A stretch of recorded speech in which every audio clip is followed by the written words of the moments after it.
Dieu, dans la Genèse, Dieu. Oui, Dieu. Bien sûr. Oui. C'est pas il pleut. Le coup de foudre est quand même facteur d'entendement parfois. Très bien. Oui. En dehors des flatulences. Hein. Oui.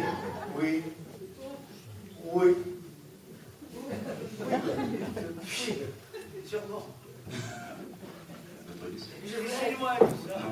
Je voudrais aussi te rappeler qu'à la base, juste à côté du... Vous faites le havre. Au bout, comme tout bâton d'aveugle. L'œil de l'aveugle est situé au bout de son bâton. Oedipe a un bâton, bien qu'adulte, puisqu'il boite. Lui aussi a un bâton. Les Grecs savent qu'au bout du bâton qu'ont tous les hommes, il y a un œil. Et ils en parlent. Autrement dit, quant à voir, ne pas voir ou être aveugle, est-ce qu'on est jusque-là, ça suit? Quant à voir, ne pas voir ou être aveugle, moi je distingue deux hommes, trois. Tous les hommes ont un bâton, ont un œil au bout de leur bâton. Certains osent ou sont obligés, par le mythe, d'aller voir avec cet œil qui est au bout du bâton, où ils étaient véritablement. Ce sont les incestueux. Les incestueux sont ceux qui se posent la question naturelle pour Oedipe. Où étais-je avant, dans la nuit? L'énigme, matin, midi, soir, fait que dans un moment nous étions dans la nuit et nous reviendrons dans la nuit à 3 pieds. Mais si il est adulte avec un bâton, ça veut dire qu'il a un temps d'avance. Et c'est donc tout naturellement qu'avec ce bâton, il va aller regarder là où il était. Et puis la plupart des hommes n'ont pas le courage d'incester.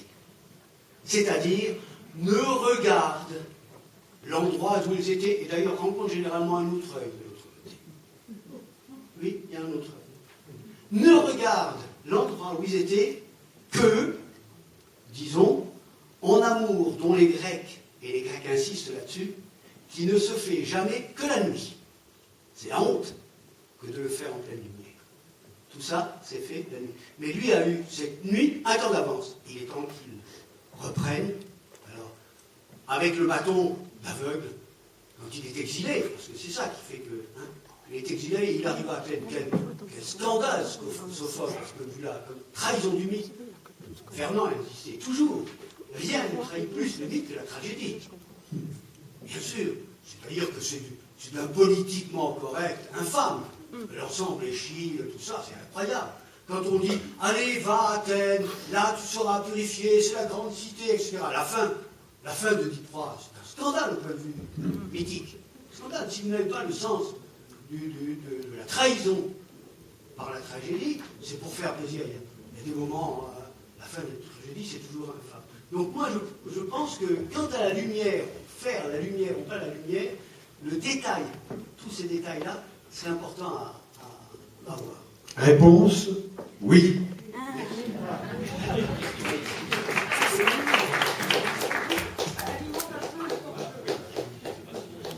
Voilà.